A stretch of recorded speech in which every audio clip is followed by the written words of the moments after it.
ప్రతినిత్యం భోజనం తర్వాత స్వీట్ తినాలని చెప్తూ ఉంటారు. దీనికి ప్రత్యేక కారణం ఏమైనా ఉందా? భోజనాంతే మధురం అన్నది శాస్త్రం. అంటే భోజనంలో ఆఖరికి మీరు ఏం తింటారు? పార్టీలకు వెళ్తే ఐస్ క్రీమ్ తింటారు. ఎందుకు? ముందరే తినచ్చు కదా.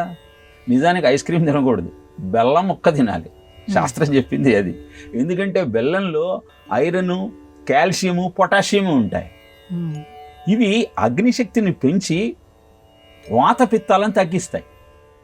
అందుకే భోజనాంతే మధురం అనటంలో ఆంతర్యం ఏమిటంటే, అహం వైశ్వానరో భూత్వా ప్రాణినాం దేహమాశ్రిత ప్రాణాపాన సమాయుక్త పచామ్యన్నం చతుర్విధమని 15వ అధ్యాయం 14వ శ్లోకంలో పరమాత్మ తెలియజేస్తారు.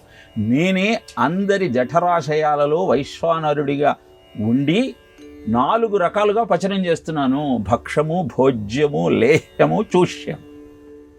అలా 4 విధాలుగా పచనం అవుతుందని పరమాత్మ చెబితే, ఆయుర్వేదము 6 దశలలో ఈ పచనం జరుగుతుంది అని తెలియజేస్తూ మొదటి దశ మధుర రసాన్ని ఉత్పత్తి చేస్తుంది.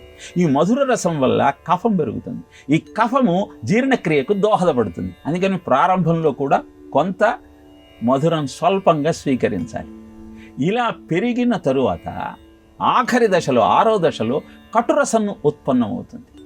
ఈ కటురసం ఉత్పన్నమవుతుంది కనుక జీర్ణక్రియకు దోహదం చేయటం కోసము కొంత మధురాన్ని స్వీకరిస్తే అవి వాతపిత్తాలను ఉపశమనం చేసి అగ్నిశక్తిని పెంచి సప్తధాతువులు రసము, రక్తము, మాంసము, మేధస్సు, అస్థి, మజ్జ, శుక్లము 7 సమపాళల్లో ఉన్నప్పుడే ఆరోగ్యంగా ఉంటాం.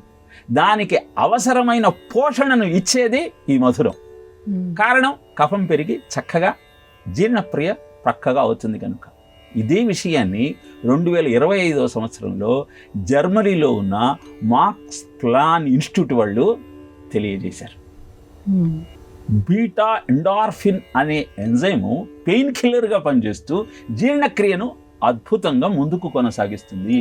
కనుక భోజనం ఆఖరిలో మధుర పదార్థం స్వీకరించాలి అని తెలియజేస్తూ ఆరోగ్యాన్ని సంస్కరించుకుంటూ అద్భుతమైనటువంటి ఆలోచన విధానంతో ధర్మ మార్గంలో జీవితాన్ని ముందుకు కొనసాగించాలి అంటే శరీరమాద్యం ఖలు ధర్మ సాధనం.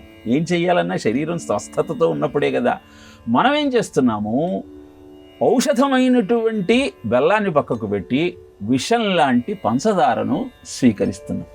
అందుకే మధుర పదార్థాన్ని స్వీకరిస్తున్నామని ఆనందించినా అది ఆరోగ్యానికి ఆనందం కంటే విషాదాన్నే ఎక్కువగా కలగజేస్తుందన్న సత్యాన్ని మనం గమనించగలిగితే ఆయుర్వేదాన్ని జీవన వేదంగా మలుచుకుంటూ let food be the medicine, medicine be the food.